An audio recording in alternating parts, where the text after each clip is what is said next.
नमस्ते, म दुर्गाले सम्पूर्ण फेसबुकका साथीहरूलाई मेरो लाइफमा हार्दिक स्वागत गर्न चाहन्छु। विशेष गरी आज फागुन 15 मगर दिवस।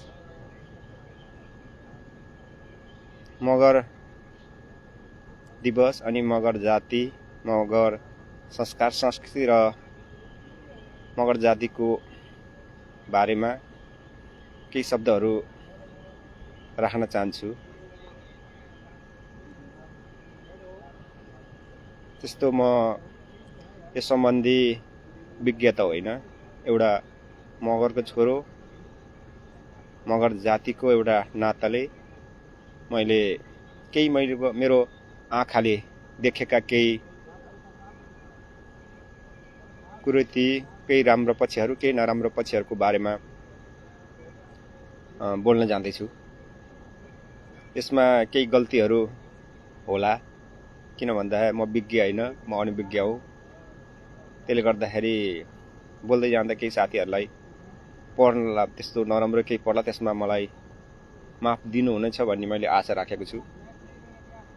आज 44औं मगर दिवसको शुभ अवसरमा देश विदेशमा रहनुहुने सम्पूर्ण मगर जाति अनि मगर मनहरूमा सुख शान्ति अनि सफलताको, खुसी अनि सुखको हार्दिक मङ्गलमय शुभकामना व्यक्त गर्न चाहन्छु।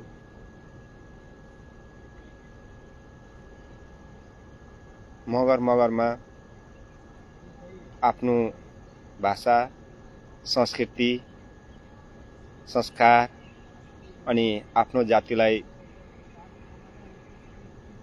अगाडि बढाउन लागि, संरक्षण गर्नको लागि, आफ्नो भाषा, संस्कृति र संस्कारको संरक्षण अनि सम्वर्धन गर्नको लागि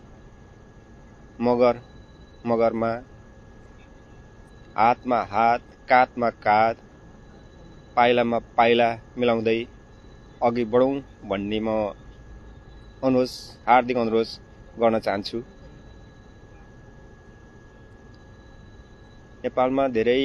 नेपाल अनि विदेशमा धेरै मगर समाजहरू छन्, मगर संस्थाहरू छ, जसले मगरहरूलाई अगाडि बढ्नलाई धेरै नै प्रेरणा अनि सहयोग गरेको देखिरहेको छु।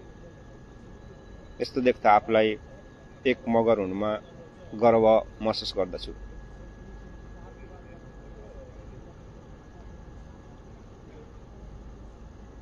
आफ्नो मगर हुनको नाताले आफ्नो जातिको भविष्यको बारेमा चिन्ता लाग्दो रहेछ। वर्तमानमा त खुसी नै छु, भविष्यको चिन्ता लाग्दो रहेछ। हाम्रो संस्कार, संस्कृति र भाषाको वर्तमान अवस्था राम्रै छ, खुसी लाग्छ। तर भविष्यप्रति चिन्तित छु र चिन्तन गर्नुपर्ने आवश्यकता छ जस्तो लाग्छ। इतिहासमा, अतीतमा धेरै मगर राज्यहरू थिए। मगरहरूले धेरै ठाउँमा आफ्नो राज्यहरू स्थापना गरेको थियो। मगरहरू शासनको अग्रपन्थीमा हुन्थ्यो, मगरहरूले राज्य गर्थ्यो। तर अहिलेको अवस्थामा मगरहरू सबै ठाउँमा पिछडिएको देख्छु, सबै ठाउँमा पछिल्लो पंक्तिमा देख्छु। यसमा तपाईँ हामी जस्तै बाबा मम्मी अनि तपाईँ हामी जस्तै एउटा अग्रजको कमीले पनि हुनसक्छ। हाम्रो मगरहरूको एउटा सोच छ, सोच नै मगरहरूको छोराछोरी जन्मेपछि पढाइसकेपछि उसलाई जन्मिनु पाएन। हाम्रो पालामा लाउरी भन्ने हुन्थ्यो, छोरा जन्मे कि लाउरी के बन्ने छोरा, लाउरी। मैले पनि सानोमा सपना त्यही थियो, बाबाले भन्दा बाबा म लाउरी भन्छु। अनि हाम्रो सपना लाउरी भन्दा अरू केही हुँदैन। अहिलेका छोराछोरीको सपनामा विदेश, जापान, अमेरिका, अस्ट्रेलिया, उनीहरूको सपना त्यही छ। मेरो छोरी अहिले 8 कक्षादेखि नै म त विदेश जाने हो, नेपालमा केही छैन, नेपालमा के गर्ने। हामीले सोच नै यही राखिदिएका छौँ छोराछोरीलाई कि जन्मियो कि हाम्रो छोराछोरीको सोचमा के भनाउँछौँ हामीले, नेपालमा केही छैन, नेपालमा केही गर्न सक्दैन, अनि विदेश जानुपर्छ, विदेशमै सम्भावनाहरू छ। हुन पनि नेपालमा कमाइ त छैन, तर पनि हामीले त्यो वातावरण बनाइदिएको हुँदैनौँ कि हाम्रो छोराछोरीलाई नेपालमा बस्नुपर्छ भनेर हाम्रो छोराछोरीको दिमागलाई हामीले तयारी गरिदिएको हुन्न। अनि एक थरी भनौँ धेरै जसो मगरहरूले हामीले अवसर पाएन भन्छौँ। अनि हामीले अवसर कसरी पाउँछौँ? सबैमा छेत्री बाहुनले डाडो पढ्ने सबै छेत्री बाहुन कति रिसाउँछन्। अनि हामी मगरको छोराछोरी चाहिँ सबै विदेशमा पठाउने, हामी लौरी बन्न विदेशमा जाने, हामी विदेशको अरू देशको हामी रक्षा गर्ने। अनि हाम्रो देशको रक्षा कसले गर्ने? हाम्रो देश कसले चलाउने? कि हाम्रो देश चलाउनलाई चाहिँ अमेरिकाबाट बोलाउनु पर्यो, कि हाम्रो देश चलाउन इन्डियाबाट बोलाउनु पर्यो, कि त हाम्रो देश चलाउनलाई फ्रान्सबाट बोलाउनु पर्यो? यदि हाम्रो देशमा हामीले समान अवसर र समान सहभागिता खोज्ने हो भने हामीले पनि हाम्रो बाबु नानीलाई आजबाट तयारी गर्नु पर्यो। नेपालमा पनि अवसर छ, नेपालमा पनि सम्भावना छ, नेपालमा पनि बाँच्न सक्छ, नेपालमा पनि केही गर्न सक्छ भने त्यो सोचको छोराछोरीमा विकास गराउनु पर्यो। अनि अब जहाँ अफिसमा गयो, जिल्ला कार्यालयमा गयो, जिल्ला प्रशासनमा गयो, त्यसपछि अदालतहरू गयो, मालपोतमा गयो, त्यसपछि हर ब्याङ्कमा गयो, जहाँ पनि तपाईँ जानुहोस्, जता पनि धेरै जसो हाम्रा छेत्री बाहुन भनौँ अरू कास्टको अरू जातिको सहभागिता धेरै छ, धेरै पाइन्छ। किन उनीहरूले धेरै पाइन्छ त? उनीहरूको ठाउँमा आफ्नो मान्छे छ, उनीहरू नेपालमा बसेर केही गर्न खोज्छ, उनीहरूले नेपालमा बसेर केही गरिएको छ, त्यसले गर्दा उनीहरूले आफ्नो देशमा शासन गर्न पाएको छ। आफ्नो देशमा उसले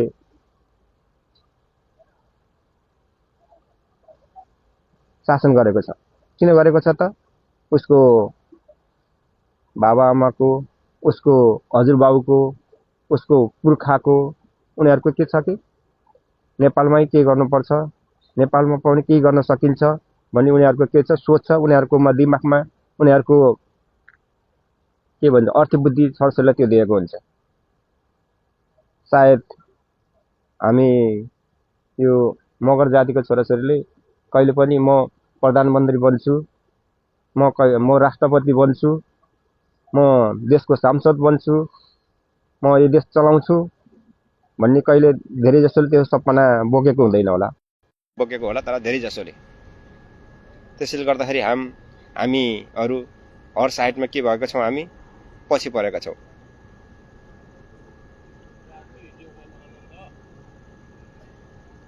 अब तपाईँको अहिलेको चुनाव चलिरहेको छ, चुनाव आएको छ, चुनाव पनि यसो हेर्नुहोस्, जता कोही मगरहरू देखिन्छ, तर ती मगरहरूमा केही मगरहरूले मात्रै जितिन्छ।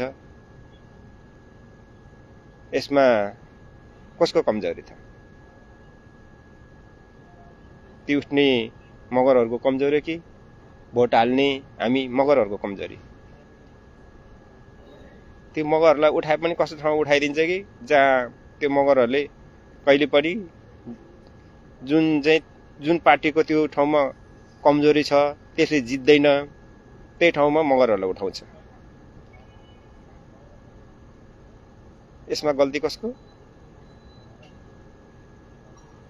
अब हामीले त्यो सोचै बनाएका छैनौँ, हामीले त्यो बेसै बनाएका छैनौँ, हामी सक्षमै छैनौँ। अब हामी कसरी सक्षम बन्ने? हामी कहिले सक्षम भएनौँ। हामीले आफ्नो भाषा, आफ्नो संस्कृति, आफ्नो संस्कारप्रति कहिले पनि चिन्तित भएनौँ। आफ्नो संस्कारलाई हामीले कहिले पनि मन पराएनौँ, आफ्नो भाषालाई हामीले कहिले पनि मन पराएनौँ, आफ्नो जातिलाई हामीले कहिले पनि मन पराएनौँ।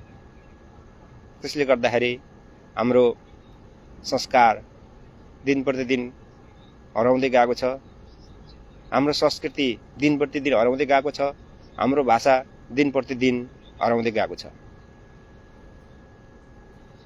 मलाई लाग्छ भविष्यमा हाम्रो मगर भाषा सायद लोपमै भएर जान्छ होला। म मगर हुँ, मलाई मगर भाषा आउँदैन। अब मेरो छोराछोरीले त अब उनीहरू त अर्कै पुस्ताको पर्यो, एआई पुस्ताको मान्छेहरू तिनीहरूलाई झन् वास्ता भएन। त्यसले गर्दाखेरि हाम्रो इतिहास छ, हाम्रो अतीत छ, अहिले वर्तमान पनि ठिकै छ, तर हाम्रो भविष्य छैन जस्तो लाग्छ मलाई। हाम्रो आउने पुस्ताहरूले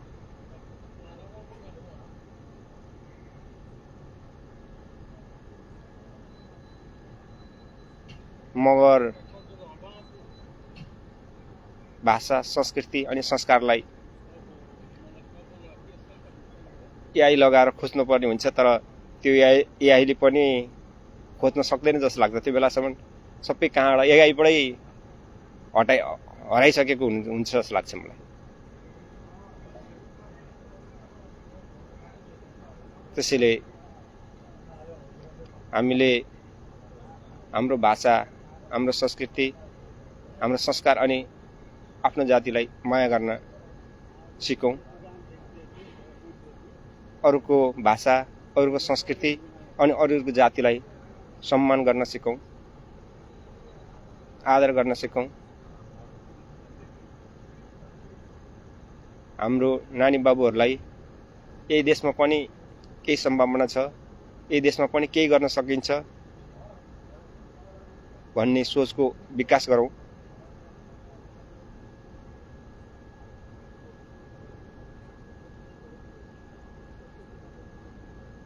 म एउटा यो 44औं मगर दिवसको अवसरमा सम्पूर्ण मगर्नीहरूमा, मगर जातिहरूमा एउटा हार्दिक अनुरोध गर्न के चाहन्छु भने हामीले हाम्रा नानी बाबुहरूलाई पनि यो आफ्नै जाति, आफ्नै धर्म र आफ्नो संस्कृतिको, आफ्नो भाषाको माया गर्न सिकाउँ। माया गर्नुपर्छ भन्ने बानी बसाउँ। नत्र भने हामीले आफ्नो जात, आफ्नो भाषा, आफ्नो संस्कृति र आफ्नो संस्कारलाई माया नगरे कसले आएर माया गरिदिन्छ र? हामी आफैले माया गर्नुपर्छ, हामी आफैले संरक्षण गर्नुपर्छ, हामी आफैले सम्वर्धन गर्नुपर्छ।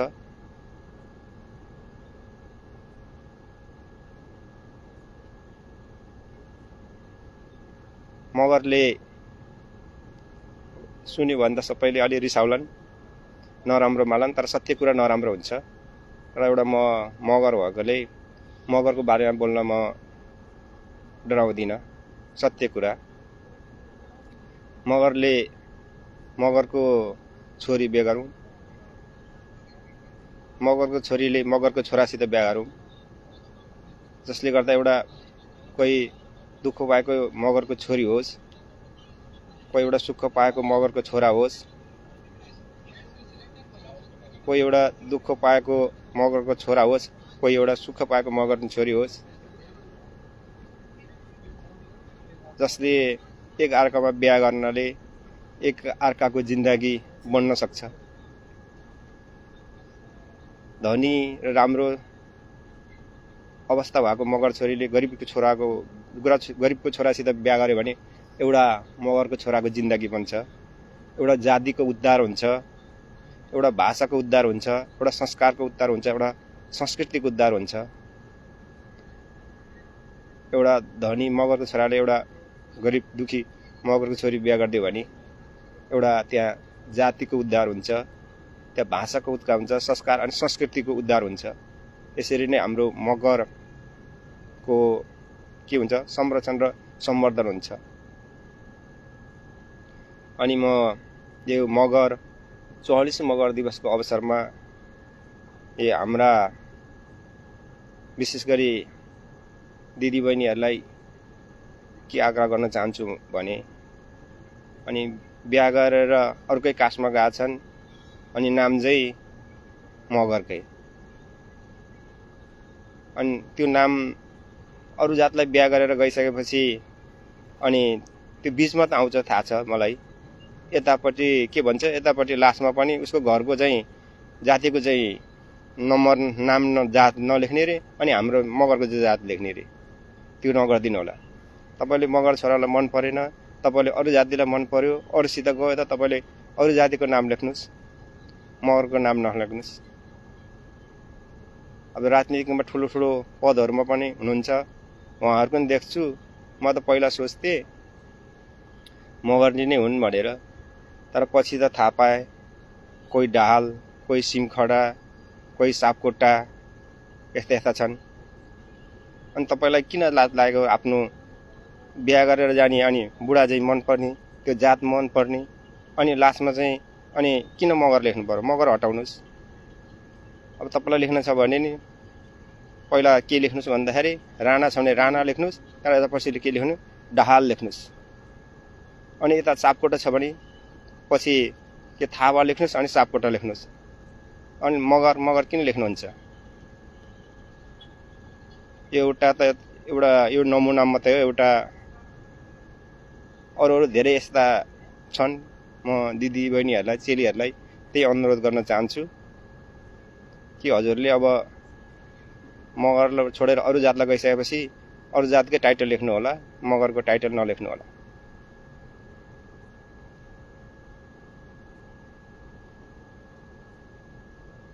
मगर दिवसको अवसरमा केही तिता केही मिठा शब्दहरू बोले, जानी नजाने शब्दहरू बोले।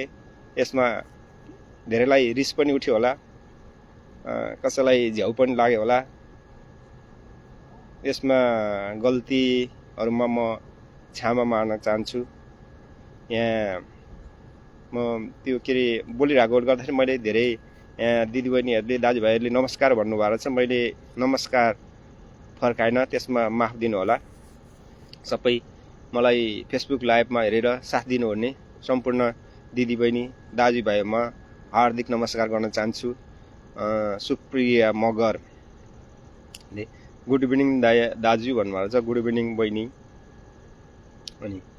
अनि पासवर्ड छ हजुरको लाइभमा फेरि पनि स्वागत हो। ओके, हजुरलाई धेरै धेरै धन्यवाद। अनि के अरे सोङमा गुरुङले नमस्कार भन्नुभएको छ, नमस्कार हजुर, नमस्कार। दिपा छेत्री हेलो सरजी भन्नुभएको, हजुर नमस्ते, हजुर नमस्ते, सबैलाई नमस्ते। म अलि छुच्छु के छु। अनि बोल्न अलि तौलेर बोल्न जान्दिनँ, जस्तो जाने त्यस्तै बोल्छु। लाटो मगर। म चाहिँ दुर्गा बहादुर आले मगर, सूर्यवंशी आले, काशी गोत्र, अनि घर गोर्खा जिल्ला, अहिलेको आरघाट गाउँपालिका, क्योरपानी गाउँ। म प्योर मगर, तर नाक चाहिँ मगर जस्तो छैन अरे।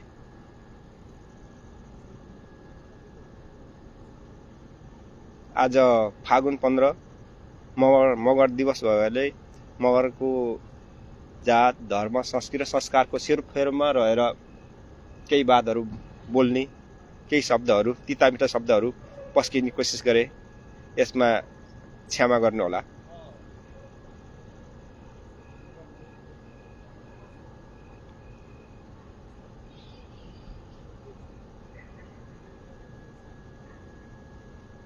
जाँदा जाँदै मगर 44औं मगर देशको शुभ अवसरमा सम्पूर्ण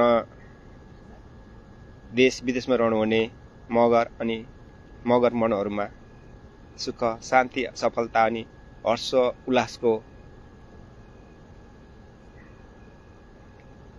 शुभकामना व्यक्त गर्दै फेसबुक लाइभबाट आज हजुर समक्ष बिदा चाहन्छु। हस्त, धन्यवाद। मगरको जिब्रो कता लड बढ्यो। हस् त, धन्यवाद, बाई बाई।